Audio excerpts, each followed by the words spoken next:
آگے آ جائے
الحمد لله نحمده ونستعينه ونستغفره ونؤمن به ونتوكل عليه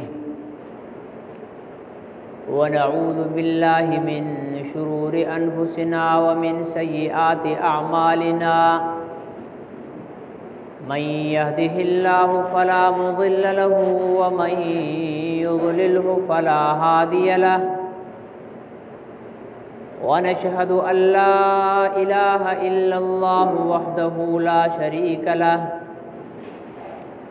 ونشهد أن سيدنا وسندنا وحبيبنا ونبينا ومولانا ومأوانا وملجانا محمدا عبده ورسوله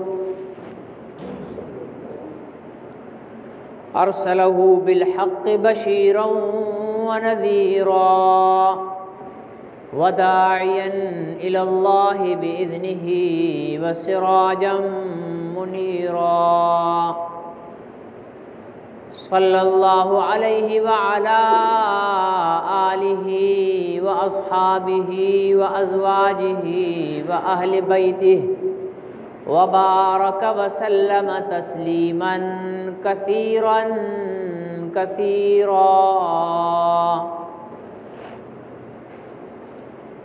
أما بعد فأعوذ بالله من الشيطان الرجيم بسم الله الرحمن الرحيم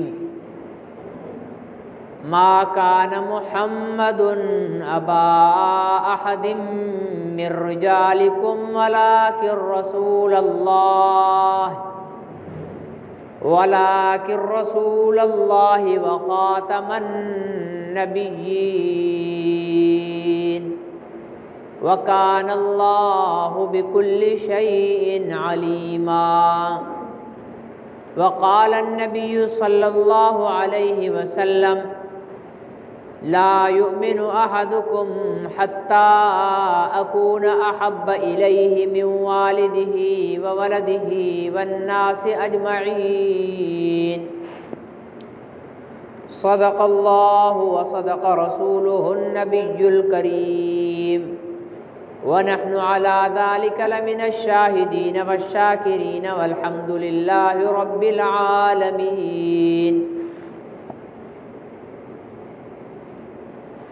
انتہائی قابل احترام بزرگوں اور بھائیوں، آپ اور ہم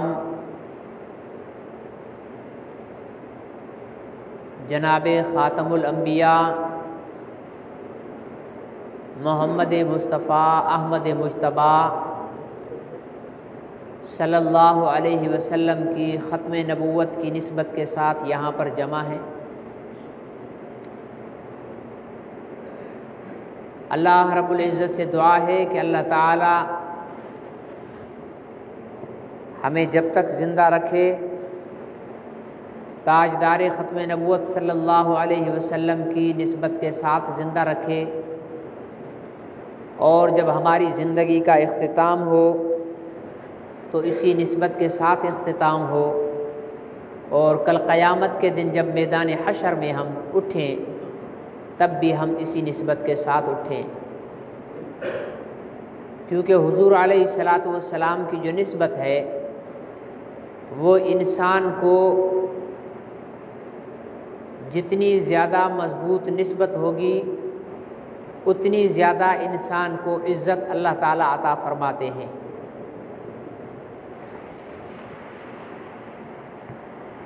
انسانوں میں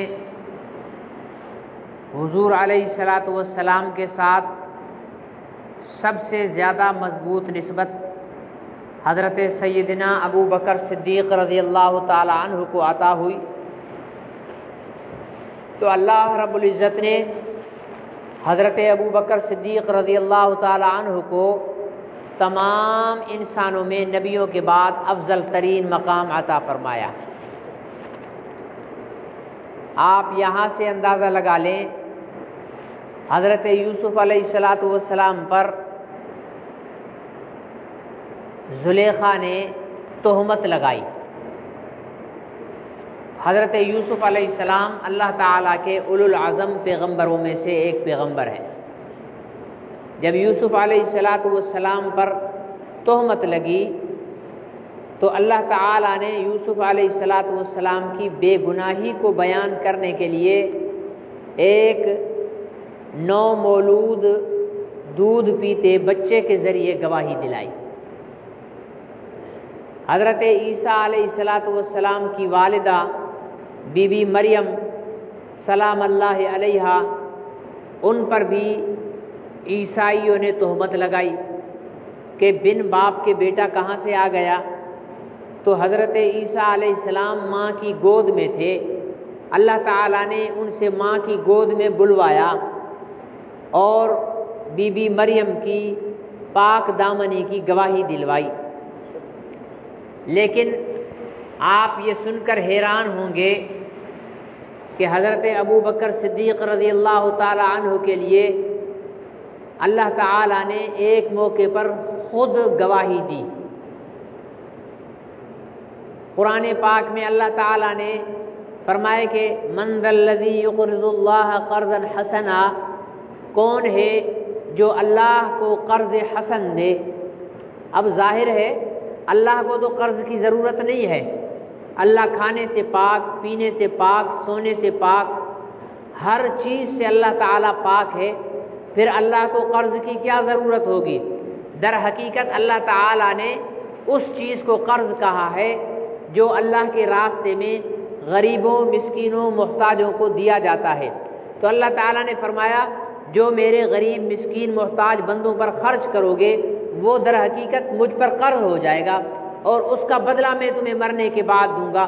اس قرض کو بیان فرمایا تو کافروں نے اس آیت کو سن کر مذاق اڑانا شروع کر دیا۔ مذاق کیا اڑایا؟ مذاق یہ اڑایا کہ دیکھو بھائی، مسلمانوں کا اللہ کنگلا ہو گیا ہے، معاذ اللہ، مسلمانوں کا اللہ فقیر ہو گیا ہے اور اب وہ قرض لینے لگ گیا ہے۔ یہ بات حضرت ابو بکر صدیق رضی اللہ تعالیٰ عنہ گزر رہے تھے تو کافروں نے حضرت ابو بکر صدیق رضی اللہ تعالیٰ عنہ کو دیکھ کر آپس میں زور زور سے ہنسی مذاق کرنے لگے۔ ایک کافر نے کہا کہ سنائے بھائی، نئی بات سنی؟ پوچھنے والے نے کہا بھائی کیا بات ہے نئی؟ تو کہنے والے نے کہا بھائی اب مسلمانوں کا اللہ فقیر ہو گیا ہے، معاذ اللہ، مسلمانوں کا اللہ فقیر ہو گیا ہے۔ بھائی کیسے فقیر ہو گیا ہے؟ کہا کہ اب مسلمانوں کا اللہ قرض لینے لگ گیا ہے۔ جب یہ بات سنی حضرت ابو بکر صدیق رضی اللہ تعالیٰ عنہ کو غصہ آ گیا۔ حضرت ابو بکر صدیق کو غصہ آ گیا کہ مشرک کافر میرے اللہ کو فقیر کہہ رہے ہیں۔ تو حضرت ابو بکر صدیق نے زور سے اس مشرک کے منہ پر گھونسا مارا، مکہ مارا تو اس کے جبڑے ہلا دیے۔ وہ لوگ حضور علیہ السلام کے پاس پہنچے، حضور علیہ السلام سے شکایت کی کہ جناب آپ کے ساتھی نے ہمارے ساتھی کا منہ توڑ دیا ہے مکہ لگا کر۔ حضور علیہ السلام نے پوچھا کہ کس نے؟ کہا کہ جی ابو بکر نے۔ ابھی حضور علیہ السلام اس حیرت میں تھے کہ ابو بکر کو اتنا غصہ آیا کس بات پر ہے، کیوں غصہ مارا ہے؟ تو اتنی دیر میں حضرت ابو بکر صدیق رضی اللہ تعالیٰ عنہ وہاں سے آتے ہوئے نظر آئے۔ حضور علیہ السلام نے فرمایا ابو بکر اس کو تو نے گھوسا مارا ہے، تو نے مکہ مارا ہے؟ تو حضرت ابو بکر صدیق نے عرض کی کہ یا رسول اللہ بالکل میں نے مارا ہے، اور اس بدبخت کو سمجھاؤ، اگر پھر اس نے بکواس کی تو پھر ماروں گا۔ حضور علیہ السلام نے فرمایا ابو بکر اتنا غصہ کس بات پر ہے؟ کیا کیا اس نے جو تو نے اس کو غصہ مکہ مارا ہے؟ تو حضرت ابو بکر صدیق رضی اللہ تعالیٰ نے عرض کیا کہ یا رسول اللہ اس نے اللہ کو فقیر کہا ہے، اس نے اللہ کو فقیر کہا ہے۔ تو حضور علیہ السلام نے کافروں سے کہا کہ تم نے اللہ کو فقیر کہا ہے؟ تو کافروں نے کہا نہیں یہ ہم نے تو نہیں کہا۔ وہ مکر گئے۔ حضرت ابو بکر اکیلے تھے، وہ 3-4 جنے جتنے بھی تھے وہ سارے ایک طرف، انہوں نے کہا کہ جی ہم نے تو نہیں کہا اللہ کو فقیر، اس نے ایسے ہی مکہ مار دیا۔ حضور علیہ السلام نے حضرت ابو بکر صدیق سے فرمایا کہ ابو بکر یہ تو منع کر رہے ہیں، یا رسول اللہ یہ جھوٹ بول رہے ہیں۔ حضور علیہ السلام نے فرمایا ابو بکر تمہارے پاس کوئی گواہ ہے؟ تمہارے پاس کوئی گواہ ہے جس نے سنا ہو کہ انہوں نے اللہ کو فقیر کہا ہے؟ کیوں؟ اس لیے کہ اسلامی عدل کا ایک بنیادی اصول ہے کہ البینۃ علی المدعی والیمین علی من انکر۔ جب آپ کبھی فیصلہ کرنے بیٹھو تو آپ کے پاس 2 فریق آئیں گے، ایک دعوے دار ہوگا، مدعی ہوگا، اور ایک جواب دار ہوگا۔ مدعی سے جب وہ دعویٰ کرے تو اس سے اس کے دعوے کی دلیل مانگی جائے گی، اس کا پروف مانگا جائے گا۔ اگر اس کے پاس پروف نہیں ہوگا تو جوابدار سے قسم لی جائے گی. اگر جوابدار نے قسم دے دی تو مدعی جھوٹا. حضرت ابوبکر صدیق دعویٰ کر رہے تھے کہ انہوں نے اللہ کو فقیر کہا ہے، انہوں نے انکار کر دیا، مشرکین نے انکار کر دیا.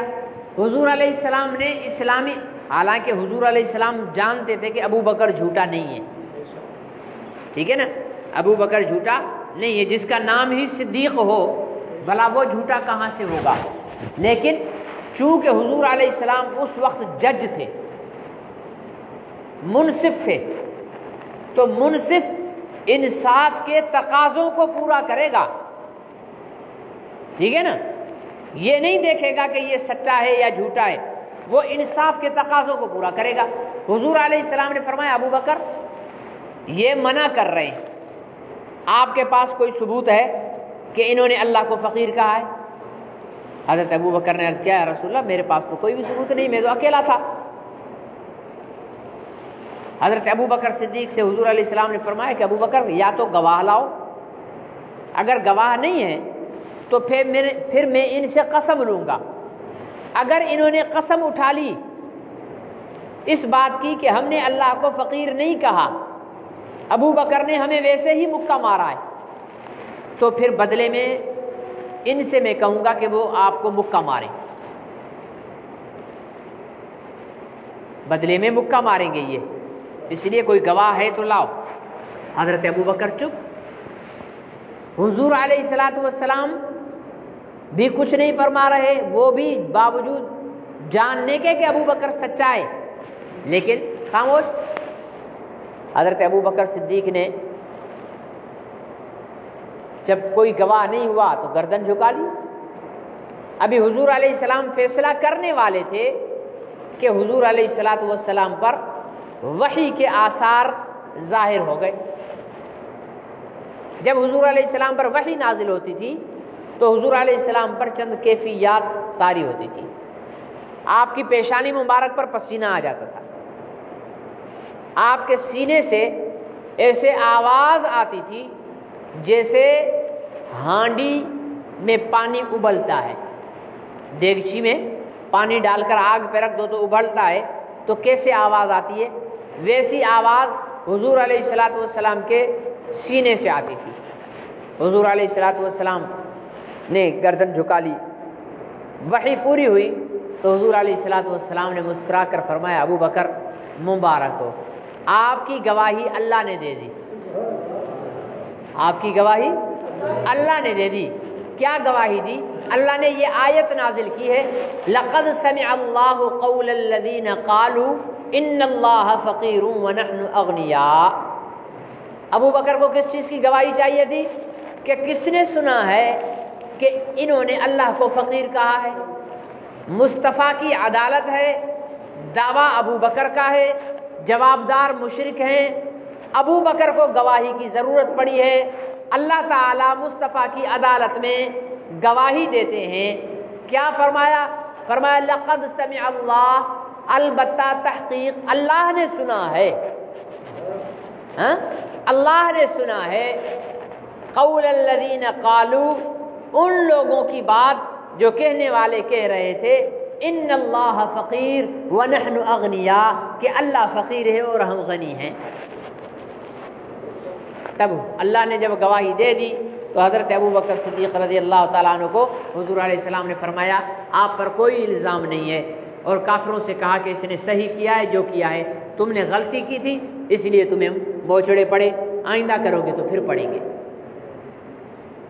اس واقعہ بیان کرنے کا مطلب صرف اتنا ہے، میں یہ سمجھانا چاہ رہا تھا کہ وہاں پیغمبر یوسف اور وہاں پیغمبر کی اماں مریم، جب ان دونوں پر تہمت اور الزام لگا تو اللہ نے بچوں کے ذریعے گواہی دلائی، لیکن محمد عربی صلی اللہ علیہ وسلم کے غلام، محمد عربی صلی اللہ علیہ وسلم کے یار غار والمزار ابو بکر صدیق کو جب گواہی کی ضرورت پڑی تو اللہ تعالیٰ نے بچے کو نہیں گواہ بنایا، خود اللہ تعالیٰ نے گواہی دی کہ میں گواہی دیتا ہوں جو ابو بکر کو گواہی کی ضرورت ہے۔ کیوں؟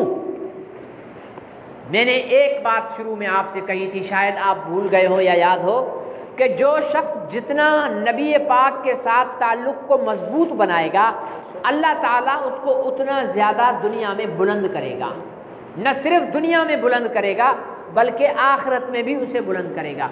آج نہ جو ہم مسلمان دنیا میں ذلیل ہو گئے ہیں، کہیں ہے مسلمان کی عزت؟ پوری دنیا میں دیکھ لو، مسلمان کی کہیں عزت نہیں ہے، پوری دنیا میں مسلمان ذلیل ہے۔ فلسطین مسلمانوں کا ظلم وہاں ہو رہا ہے، کشمیر مسلمانوں کا ظلم وہاں ہو رہا ہے، ٹھیک ہے نا جی، عراق مسلمانوں کا ظلم وہاں ہو رہا ہے، لیبیا مسلمانوں کا ظلم وہاں ہو رہا ہے، افغانستان مسلمانوں کا ظلم وہاں ہو رہا ہے، برما میں مسلمانوں پر ظلم ہو رہا ہے۔ دنیا کے جس بھی خطے میں کہیں ظلم ہو رہا ہے، جب آپ وہاں کی تاریخ اٹھا کر دیکھو گے تو ظلم کرنے والا کافر ہوگا اور جن پر ظلم ہو رہا ہوگا وہ مسلمان ہوگا۔ کیوں اتنا مسلمان ذلیل کیوں ہو گیا؟ اس لیے کہ مسلمان کا تعلق اپنے نبی کے ساتھ کمزور ہو گیا ہے۔ سیدھے الفاظ میں، مختصر الفاظ میں کہا جائے، نعرے لگانے کے لیے تو ماشاءاللہ ہم بڑے ایسے ایسے خوبصورت نعرے لگاتے ہیں کہ صحابہ اکرام اگر آ جائیں نا زندہ ہو کر اور ہمارے نعرے سنیں نا تو وہ صدمے میں بے ہوش ہو جائیں گے کہ اللہ اکبر، یہ تو ہمارے سے بڑے عاشق ہیں۔ ہمارے نعرے سن کر صحابہ اکرام ہمیں کہیں گے کہ بڑے عاشق ہیں، لیکن ہمارے کرتوت اگر دیکھ لیں نا صحابہ اکرام تو ایک پل سوچے بغیر کہیں گے کہ یہ لوگ کافر ہیں۔ جو زندگی ہم گزار رہے ہیں نا اس وقت، صحابہ اکرام تصور بھی نہیں کر سکتے تھے اس زندگی کا، کہ پیغمبر کو گالی ملے، پیغمبر کی توہین ہو، پیغمبر کے مقابلے میں کوئی جھوٹا مدعی نبوت کھڑا ہو جائے اور پھر مسلمان بھی وہیں رہے اور امن اور سکون کے ساتھ رہے۔ ایسا تصور صحابہ اکرام میں نہیں تھا۔ ایک یہودی اور ایک منافق۔ منافق کس کو کہتے ہیں؟ منافق اسے کہتے ہیں جو ظاہر میں کلمہ پڑھتا ہو، مسلمان ہو اور اندر کافر ہو۔ تو یہودی اور منافق میں آپس میں لڑائی ہو گئی کسی مسئلے پر، حق یہودی کا تھا، منافق کا حق نہیں تھا۔ دونوں حضور علیہ السلام کے پاس اپنا جھگڑا لے کر آئے۔ حضور علیہ السلام نے دونوں کی بات کو سنا۔ جب دونوں کی بات کو سنا تو بات سننے کے بعد فیصلہ حضور علیہ السلام نے یہودی کے حق میں دے دیا۔ ارے بھائی پانی پلاؤ گے؟ فیصلہ یہودی کو یہودی کے حق میں دے دیا۔ یہودی کو بات، منافق کو یہ بات اچھی نہیں لگی، اور منافق جانتا تھا کہ عمر رضی اللہ تعالیٰ عنہ کافروں کے بارے میں بڑے سخت ہیں، تو یہودی سے کہنے لگا چلو فیصلہ عمر کے پاس لے کر چلتے ہیں، فیصلہ عمر کے پاس لے کر چلتے ہیں۔ یہودی نے کہا چلو عمر کے پاس چلتے ہیں۔ دروازہ بجایا عمر رضی اللہ تعالیٰ عنہ کے گھر کا، حضرت عمر باہر نکلے۔ یہودی نے کہا کہ جی آپ کے پاس ہم فیصلہ لے کر آئے ہیں، لیکن فیصلہ کرنے سے پہلے ایک بات سن لیں۔ کیا؟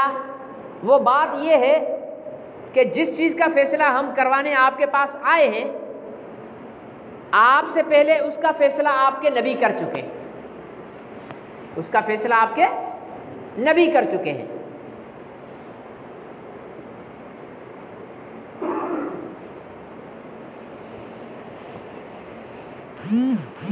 حضرت عمر نے پوچھا کہ حضور علیہ السلام فیصلہ کر چکے ہیں؟ کہ لگے ہاں۔ فرمایا کہ پھر میرے پاس کس لیے آئے ہو؟ کہا کہ یہ آپ کا مسلمان لے کے آیا ہے۔ حضرت عمر نے فرمایا اچھا ٹھہرو۔ حضرت عمر گھر گئے، تلوار نکالی اور باہر آئے اور اس منافق کی گردن کاٹ دی۔ اس کو وہ جو نعرہ لگاتے ہیں نا ہم، گستاخ رسول کی ایک سزا ہاں سر تن سے جدا، ہم نعرہ لگاتے ہیں نا بڑا چیخ چیخ کر، حضرت عمر نے نعرہ لگایا نہیں، حضرت عمر نے جدا کر دی، نعرہ نہیں لگایا، تلوار لائے اور اس منافق کی گردن جدا کر دی تن سے۔ جب سر اس کا تن سے جدا ہوا تو منافقوں نے شور مچایا، کہ لگے دیکھو جی عمر نے اپنا مسلمان مار دیا۔ حضور علیہ السلام تک بات پہنچی، قرآن پاک میں وحی نازل ہوئی کہ عمر نے جو کام کیا ہے بالکل صحیح کیا ہے۔ تو صحابہ اکرام تو اتنا بھی گوارا نہیں کرتے تھے، حضور علیہ السلام سے ایسی محبت کرتے تھے۔ صلح حدیبیہ کے موقع پر حضور علیہ السلام کے پاس مشرکین مکہ کی طرف سے ایک سفیر آیا بات چیت کرنے کے لیے، انہوں نے اپنا نمائندہ بھیجا۔ حضور علیہ السلام اس کے ساتھ بات چیت کر رہے تھے۔ یہ جب بات چیت کر کے واپس مکہ گیا مشرکین مکہ کے پاس، تو اپنے سرداروں سے کہنے لگا کہ اے سرداران قریش، ایک بات تمہیں سچ بتانا چاہتا ہوں، میں دنیا کے بڑے بڑے بادشاہوں کے پاس گیا ہوں اور ان کے شاہی آداب دیکھے ہیں، ان کے غلام دیکھے ہیں، لیکن جو ادب، جو جانثاری، جو فدا ہونے کا جذبہ محمد کے ساتھیوں میں نے دیکھا ہے وہ دنیا کے کسی بادشاہ کے غلاموں میں نہیں ہے۔ پھر وہ کہنے لگے، بعد میں یہ مسلمان ہو گئے تھے، کہنے لگے کہ میں نے دیکھا کہ جب محمد وضو کرتے ہیں تو ان کے وضو کا جو پانی نیچے گرتا ہے نا، تو اس کے صحابی، اس کے ساتھی وہ پانی نیچے گرنے نہیں دیتے، وہ اپنے ہاتھوں میں لے لیتے ہیں، اپنے ہاتھوں میں لے کر اور اپنے جسم پر ایسے لگاتے ہیں جیسے دنیا کی کوئی بہترین چیز ان کے ہاتھ آ گئی ہو، اور جس کے ہاتھ وہ پانی نہیں آتا تو وہ دوسرے جس کے ہاتھ پانی لگا ہوتا ہے اس کے گیلے ہاتھ سے اپنے ہاتھ کو ایسے رگڑ کر وہ اپنے جسم پر ملتا ہے۔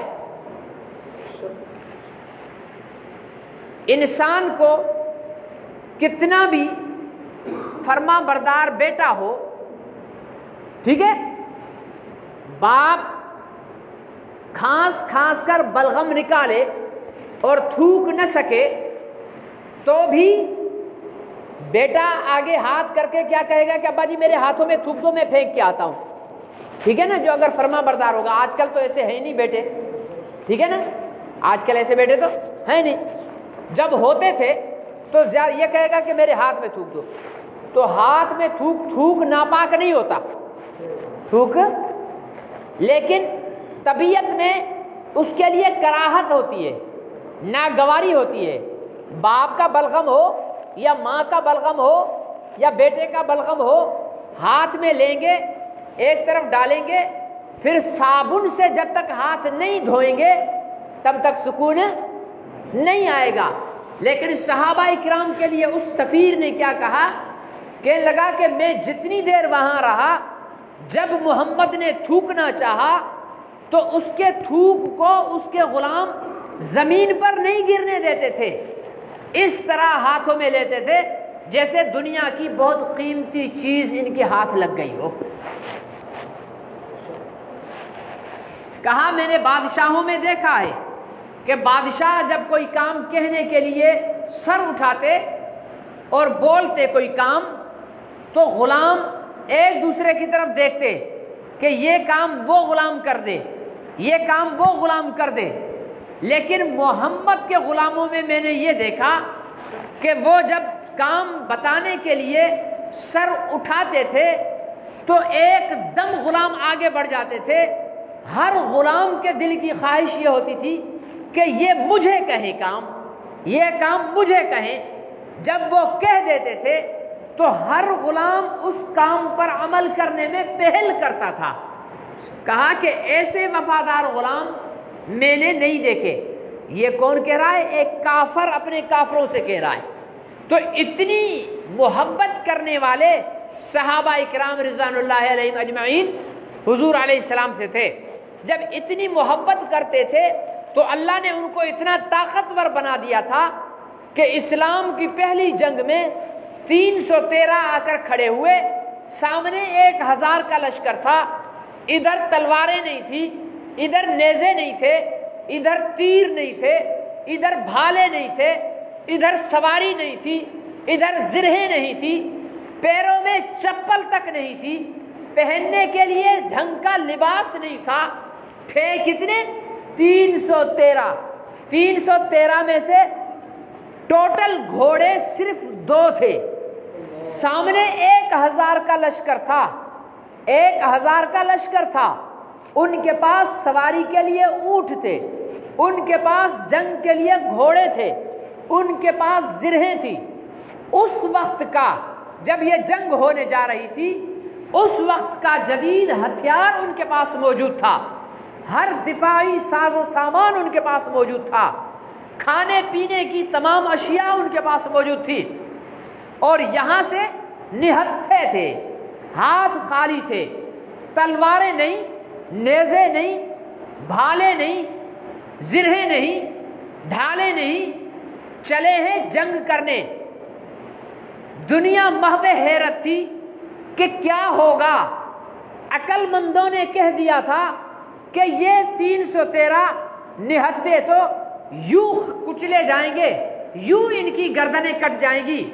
پھر میدان سجا، پھر میدان سجا، پھر تلواروں کی جھنکار ہوئی، پھر گرد و غبار اٹھا، اور عقل والے انتظار میں تھے کہ 313 تو کٹ گئے ہوں گے، لیکن تب حیران ہو گئے، عقل محو حیرت رہ گئی۔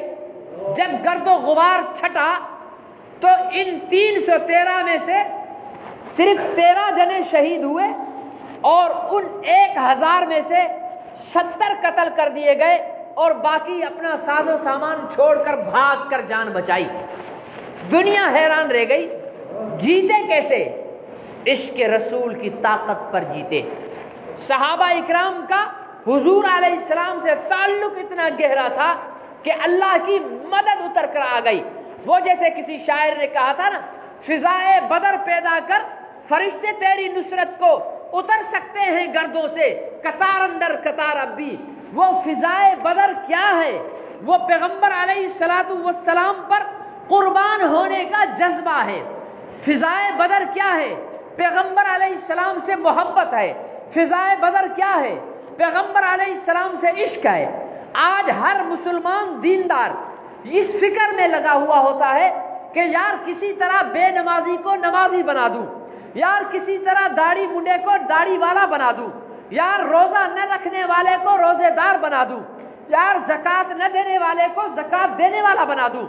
ہر عالم کی ایک تڑپ ہوتی ہے کہ نمازیوں کی تعداد بڑھ جائے، مدرسے میں پڑھنے والوں کی تعداد بڑھ جائے، بے دین لوگ دینداری میں آ جائیں۔ لیکن کیسے آئیں؟ کسی نے کہا کہ بھائی جماعت میں وقت لگا لو تو دیندار بن جاؤ گے، کسی نے کہا جہاد میں نکل جاؤ تو دیندار بن جاؤ گے۔ لیکن میں ایک سب سے آسان نسخہ بتاتا ہوں۔ دین نام ہے محمد کی اداؤں کا، دین نام ہے محمد کی صبح و شام کا، دین نام ہے محمد کے دن اور رات کا، دین نام ہے محمد کے اٹھنے بیٹھنے کا، دین نام ہے محمد کے چلنے پھرنے کا، دین نام ہے محمد عربی صلی اللہ علیہ وسلم کی پل پل کی زندگی گزارنے کا۔ کوئی ایسا دین کا عمل بتا دو جو دین تو ہو لیکن محمد کا طریقہ نہ ہو، آپ نہیں دکھا سکتے۔ اور کوئی دین ایسا نہیں ہوگا جو محمد کے طریقوں سے باہر ہو۔ دین جو بھی ہوگا محمد کے طریقوں کا نام ہوگا۔ کیوں صحیح کہہ رہا ہوں یا غلط کہہ رہا ہوں؟ دین سارا محمد کے طریقوں کا نام ہے، حکم اللہ کا ہوگا، طریقہ محمد الرسول اللہ کا ہوگا۔ اللہ نے حکم دیا کہ نماز پڑھو، محمد نے طریقہ بتایا کہ صبح صادق کے بعد طلوع آفتاب سے پہلے 2 رکعت سنت اور 2 فرض پڑھو گے تو اس کو کہتے ہیں نماز فجر۔ اللہ نے حکم دیا کہ نماز پڑھو، پیغمبر نے زوال کے بعد 4 رکعت فرض پڑھ کر بتایا، اسے ظہر کہتے ہیں۔ اللہ نے حکم دیا نماز پڑھو، پیغمبر نے سایہ طویل ہو جانے کے بعد سورج غروب ہونے سے پہلے شام ڈھلتے وقت 4 رکعت پڑھ کر بتایا، اسے عصر کہتے ہیں۔ پھر سورج غروب ہونے کے بعد 3 رکعت پڑھ کر بتایا، اسے مغرب کہتے ہیں۔ پھر اندھیرا چھا جانے کے بعد 4 رکعت فرض اور 3 رکعت واجب پڑھ کر بتایا، اسے عشاء کہتے ہیں۔ مطلب نماز حکم تو اللہ کا ہے لیکن ادا محمد عربی کی ہے۔ روزہ حکم اللہ کا ہے، ادا محمد عربی کی ہے۔ زکوٰۃ حکم اللہ کا ہے، ادا محمد عربی کی ہے۔ حج حکم اللہ کا ہے، ادا محمد عربی کی ہے۔ تبلیغ حکم اللہ کا ہے، ادا محمد عربی کی ہے۔ جہاد حکم اللہ کا ہے، ادا محمد عربی کی ہے۔ کون سی چیز ہے جو محمد عربی کی ادا تو نہ ہو اور دین ہو؟ کوئی چیز ایسی آپ کو نہیں ملے گی۔ اور محمد کی ادا صلی اللہ علیہ وسلم، اس کی ادا ہماری زندگی میں کب آئے گی؟ جب ہماری زندگی میں محمد آئیں گے صلی اللہ علیہ وسلم۔ جب ہماری زندگی میں محمد الرسول، ابھی تو نہیں ہے ہماری زندگی میں، کہاں ہے، کس جگہ ہے، کس مقام پر ہے؟ عملی زندگی کے اندر محمد عربی صلی اللہ علیہ وسلم سے ہم نے تعلق کو کمزور کر دیا ہے، نہ ہونے کے برابر کر دیا ہے۔ زبان سے تو کہہ لو، زبان سے کہہ دینے سے تھوڑی ہو جاتا ہے۔ میں ایک اکثر مثال دیتا ہوں، آپ کو بھی دیتا ہوں۔ اللہ تعالیٰ آپ سب کے گھر والوں کو سلامت رکھے، آپ کی جو شادی شدہ ہیں ان کی بیویوں کو، ٹھیک ہے نا، جو نہیں ہے شادی شدہ اللہ کرے ان کی بھی بیویاں جلدی سے آ جائیں، تو وہ بھی، ان کی مائیں، ان کی بیٹیاں، ان کے والد، ٹھیک ہے نا، ان کے بیٹے، اللہ سب کو سلامت رکھے۔ لیکن میں ایک سوال کرتا ہوں، جنوری کی رات ہو، ٹھیک ہے نا، یخ بستہ رات، جنوری رات کا 1 بج رہا ہو، ٹھیک ہے نا، رات کا 1 بج رہا ہو، اچانک آپ کے فیملی ممبر میں سے ماں یا باپ یا بیوی یا بیٹا، ٹھیک ہے نا، ان میں سے کسی کو سینے میں شدید درد ہو جائے، ٹھیک ہے، آپ سوئے ہوئے، آپ نے بنیان پہنی ہوئی ہے، باقی جو ہے وہ کرتا بھی اتارا ہوا ہے، دھوتی شوتی یا وہ آج کل جدید وہ پہنتے ہیں، ٹراؤزر پہنتے ہیں نا، وہ ٹراؤزر پہنا ہوا ہے اور کپڑے رکھے ہوئے اتار کر، آپ کو آپ کی بیوی آ کر جگاتی ہے کہ جی ابا جی کو سینے میں تکلیف ہو رہی ہے۔ آپ سردی میں، ٹھیک ہے نا، بسترے سے نکلتے اور ابا جی کی طرف دوڑ لگاتے، یا آپ ایسے کہیں گے کہ ابھی سردی کا ٹائم ہے، درد ہے تو ہونے دو، صبح اٹھ کر دیکھیں گے، ایسے کرو گے؟ جواب نہیں دیتے ہو، ایسے کرو گے؟ یا آپ اسی وقت مار کر پین نکالو گے اور ایک کتبہ لکھو گے، ابا کو سینے میں درد نامنظور، اور وہی کمرے میں اچھلنے لگ جاؤ، ابا کو سینے میں درد نامنظور، ابا کو سینے میں درد نامنظور، ایسے کرو گے؟ ایسے کرو گے، سب سے پہلے جوتے بیوی لگائے گی، کم بخت مارے، وہ درد میں مر رہا ہے تو یہاں نعرے لگا رہا ہے، صحیح ہے یا غلط ہے؟ سمجھ آ رہی ہے نا بات؟ یہ میں سمجھانے کے لیے کر رہا ہوں، اللہ نہ کرے کہ کوئی ایسا وقت ہو، لیکن میں ایک سمجھانے کی بات کر رہا ہوں۔ آپ کیا کریں گے؟ آپ دوڑیں گے ابا کے کمرے کی طرف، آپ دیکھیں گے کنڈیشن کیا ہے، سانس اکھڑ رہی ہے، سینے میں شدید درد ہے، چہرے کا رنگ بگڑ چکا ہے، تو آپ فوراً ایمبولینس بلائیں گے، اور ایمبولینس نہیں ہوگی تو چنچی، رکشا، جو کچھ ملے گا اٹھا کر فوراً بھاگیں گے سلیمان روشن ہاسپٹل، کہ وہاں پر جا کر ہم ابا جی کا چیک اپ کرائیں۔ آپ یہ بھی بھول جائیں گے کہ میں نے کوٹ بھی نہیں پہنا ہوا، جیکٹ بھی نہیں پہنی ہوئی، جراب بوٹ بھی نہیں پہنے ہوئے، وہ چپل میں آپ نکلے ہو، بس قمیص لیے، ہلکی سی چادر لیے اور نکل گئے، بھاگ کے فوراً سردی میں، ہاں سردی میں نکلے ہو، اور اسپتال پہنچے، وہاں جا کر ڈاکٹر کو دکھایا، ڈاکٹر نے کہا کہ بھائی یہ تو بڑا خطرناک اٹیک ہے، اس کو تو آپ کراچی لے جاؤ۔ تو آپ کیا کرو گے؟ یار ابھی رات کے 2 بج رہے ہیں، ابھی کون کراچی لے جائے، چھوڑو صبح دیکھیں گے، ایسے کرو گے؟ نہیں، بلکہ کیا کرو گے؟ ایمبولینس والے سے کہو گے کہ بھائی یہ تو 10,000 لیتا ہے کرایہ، میں تجھے 15,000 دیتا ہوں، ابھی کے ابھی نکل، اور تیزی کے ساتھ اسپتال پہنچا، ٹھیک ہے نا جی۔ جناب وہاں پہنچے اسپتال میں، ڈاکٹروں نے چیک اپ کیا، ڈاکٹروں نے کہا کہ جی اس کو جو ہے وہ شدید اٹیک ہے اور اس کا بائی پاس کرنا پڑے گا، اور کم از کم 7-8 لاکھ روپے کا خرچہ ہوگا۔ تو آپ رقم سن کر بولو گے میں تو مزدور ہوں، میں تو کماتا ہی تھوڑا سا ہوں، 7-8 لاکھ کہاں سے لاؤں، مرنے دو ابا کو، ایسے کرو گے؟ ہاں جی ایسے کرو گے؟ نہیں، بلکہ کیا کرو گے، فوراً دوستوں کو کال کرو گے، یار ابا جی ہاسپٹل میں، بس کہیں سے بھی کر کے پیسے میرے کو جلدی بھیجو۔ کرو گے نہیں کرو گے؟ ادھار لوگے، بھیک مانگو گے، جو کچھ کرو گے کر کے پیسوں کا بندوبست کرے، صبح ہونے تک ڈاکٹر صاحب کو پیسے پہنچاؤ گے، اور ڈاکٹر صاحب لے کر اندر مریض کو پہنچے گا۔ اب ابا جی اندر ہیں، بیٹا باہر ہے، چائے بھی نہیں پی رہا، کھانا بھی نہیں کھا رہا، ہر روز صبح کو اٹھتا ہے، بسترے سے نکلتے کے ساتھ چائے پیتا ہے، آج اس سے چائے بھول گئی ہے، صبح کو اٹھ کر نہا کر فریش ہو کر کپڑے پہنتا ہے، آج وہ بھی اس کو بھول گیا ہے، ٹھیک ہے نا جی۔ صبح کا ناشتہ ٹائم پر نہیں ملتا تو صاحب ناراض ہو جاتے ہیں، آج ناشتہ بھی بھول گیا ہے، اور 1 بجے کا اٹھا ہوا ہے، دن کے 10 بج گئے، اندر آپریشن چل رہا ہے، نیند نہیں آ رہی ہے، آتی ہے نیند نہیں آ رہی ہے، پیشانی پر شکنے ہیں، آنکھیں لال ہوئی پڑی ہیں، کسی دوست نے پانی کا گلاس بھر کر دیا کہ یار پانی کا گھونٹ تو پی لو تھوڑا سا، یار چھوڑو فی الحال ابھی میرا دل نہیں کر رہا، بس دعا کرو اللہ ابا کا آپریشن کامیاب کر دے، ایسی کیفیت ہوتی ہے نہیں ہوتی ہے؟ اور کوئی چائے لے کر آئے گا، یار تھوڑی سی چائے پی لو، تو آپ بولو گے نہیں یار ابھی میرے کو چائے بالکل اچھی نہیں لگ رہی، یا صبح چائے پینے والا، 7 بجے ناشتہ کرنے والا، 8 بجے نہا کر آفس پہنچنے والا، آج 10 بج گئے، کپڑے چینج نہیں کیے، چائے نہیں پی، پانی نہیں پیا، نیند پوری نہیں ہوئی، نہایا نہیں ہے، ناشتہ نہیں کیا ہے، لیکن ایک غم اور فکر کی کیفیت میں مبتلا ہے۔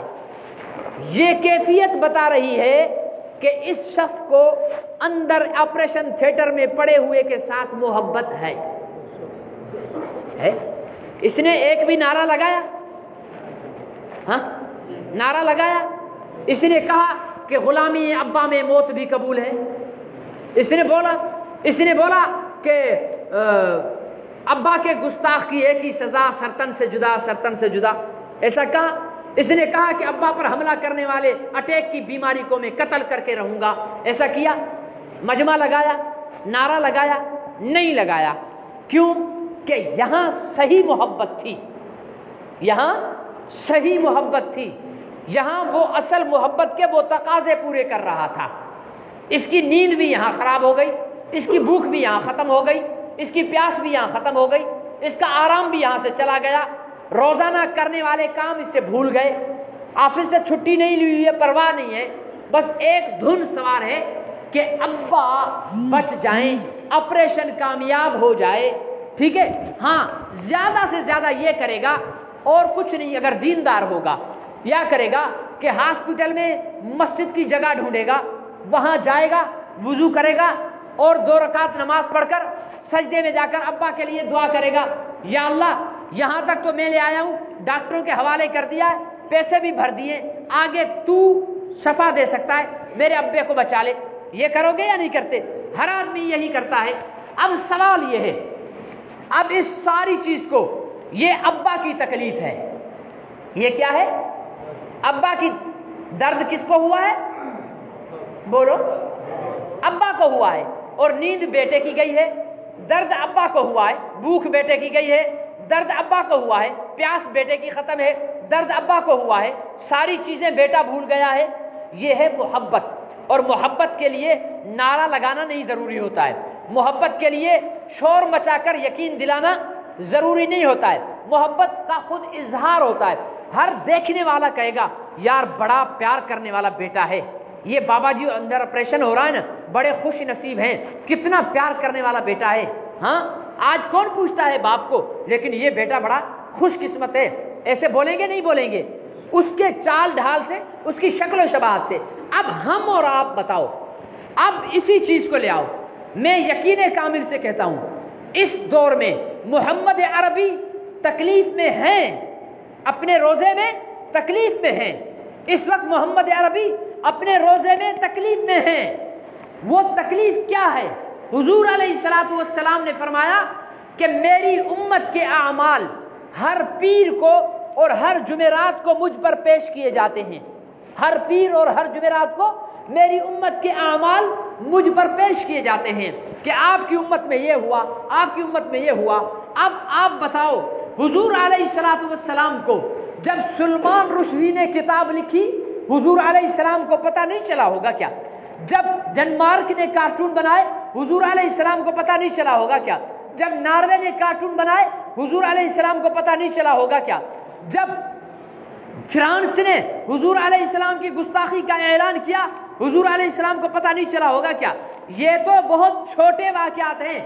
سب سے بدترین گستاخی تو پاکستان کی دھرتی پر ہوئی.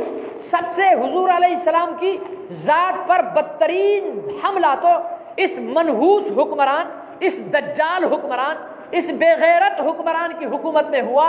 حضور علیہ السلام کی گستاخی کرنے والی، بدترین توہین کرنے والی آسیہ ملونہ کو باعزت طور پر بری کر کے باہر ملک بھیج دیا گیا. کس ملک میں؟ جس ملک کی بنیاد میں نعرہ لگا کہ لا الہ الا اللہ، اس ملک میں دین کی سربلندی ہوگی، اس ملک میں اسلام کی سربلندی ہوگی. ارے اسلام تو بہت بعد میں ہے، پہلے محمد رسول اللہ ہے. محمد رسول اللہ کی سربلندی نہیں تو اسلام کو سربلندی مل ہی نہیں سکتی. محمد رسول اللہ کا ڈنکا نہیں تو اسلام کا ڈنکا بچ ہی نہیں سکتا. محمد رسول اللہ کو عزت نہیں تو اسلام کو عزت مل ہی نہیں سکتی. محمد رسول اللہ کی سربلندی نہیں تو صحابہ کو تقدس مل ہی نہیں سکتا. پوری دنیا کی عزت محمد رسول اللہ کی جوتیوں سے اٹھتی ہے. پوری دنیا کا مطالعہ کر لو، جس کو بھی عزت ملی ہے، جس کو بھی مقام ملا ہے، مدینے والے کے قدموں سے ہی تو ملا ہے. ابو بکر صدیق اکبر ماں کے پیٹ سے بن کر نہیں آیا تھا، مصطفیٰ کے قدموں میں گیا تو صدیق اکبر بنا.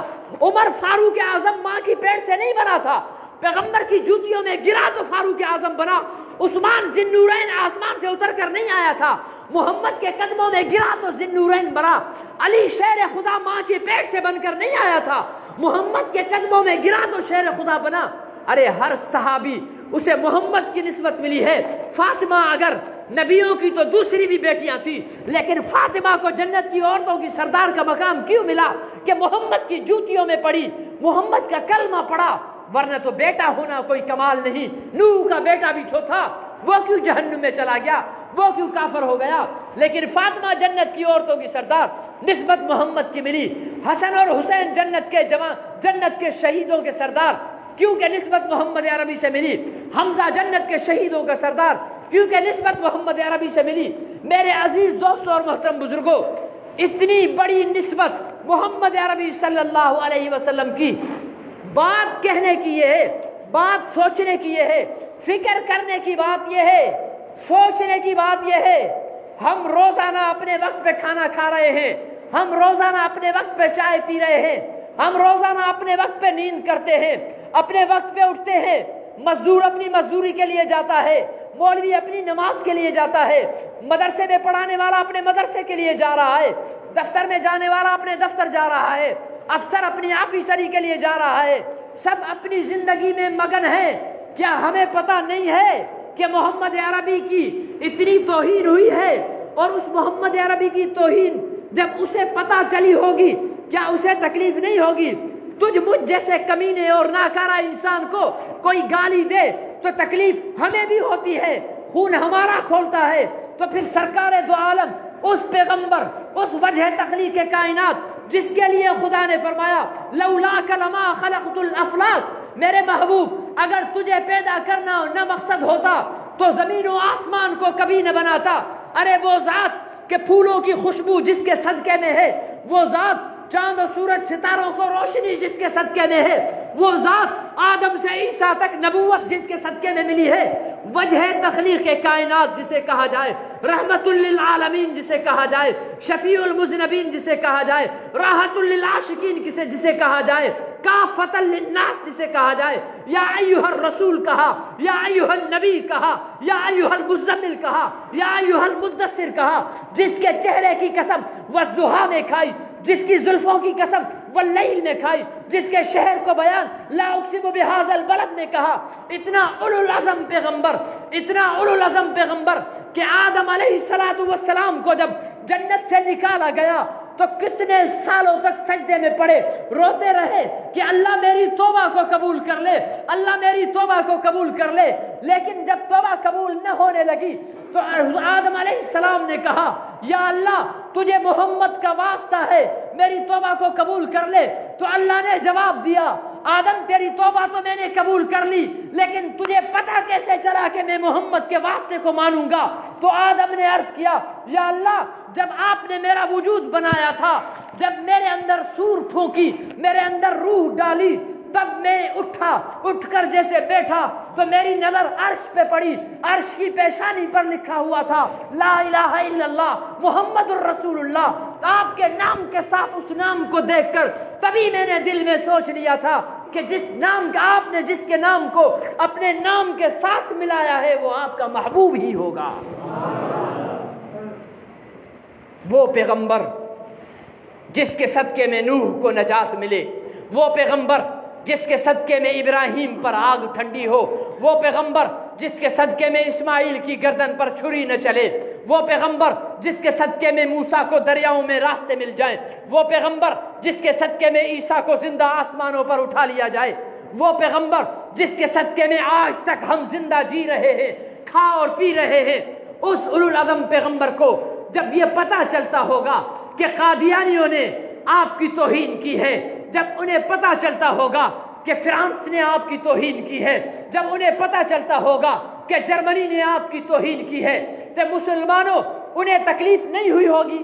جب انہیں تکلیف ہوئی ہوگی تو میں اور آپ اپنے باپ کی تکلیف پر تو نیند کو قربان کر دیتے ہیں، اپنے باپ کی تکلیف پر تو کھانا بھول جاتے ہیں، اپنے باپ کی تکلیف پر تو چائے پانی بھول جاتے ہیں، لیکن محمد عربی روزہ اطہر میں تکلیف میں ہو، وہ افسوس میں ہو، وہ دکھ میں ہو، مسلمان پھر کھانا بھی میرا وقت پر ہو، پانی بھی میرا وقت پر ہو، چائے بھی میں وقت پر پیوں، میری زندگی کے اندر کوئی ارتعاش بھی نہ آئے، ایک خاموشی اور سناٹا ہو، یہ کلمہ مجھے کیا نجات دے گا؟ یہ نماز مجھے کیا بچائے گی؟ محمد عربی کی فکر نہیں، محمد عربی کی تڑپ نہیں، محمد عربی کا دل میں پیار نہیں۔